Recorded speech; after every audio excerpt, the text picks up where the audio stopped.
সর্বশেষ একদিন আবু বকর একটা দান করেছিলেন, এই দানটা আল্লাহর কাছে পছন্দ হয়েছে। সুবহানাল্লাহ বলেন। আবু বকরের গায়ের ভিতরে একটা দামি জামা ছিল, এই জামাটা তিনি বাজারে বিক্রি করলেন, টাকা নিলেন, টাকা নেওয়ার পর ওই টাকা দিয়ে সালার শর্ট কিনলেন।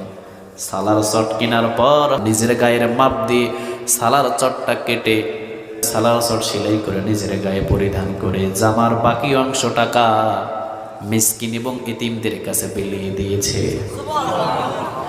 জিবরিল আলাইহিস সালাম বিশ্বনবীর পাশে এসেছেন। বিশ্বনবী মুস্কি হাসি দিয়ে বললেন, জিবরিল, আজকে তোমার গায়ের ভিতরে সালার শটের জামা কেন?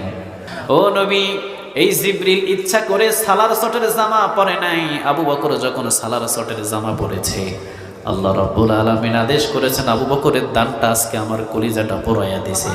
ফেরেশতাদেরকে অনুমতি দিলাম, সকল ফেরেশতাও আজকে সালার শটের জামা পরিধান করবা।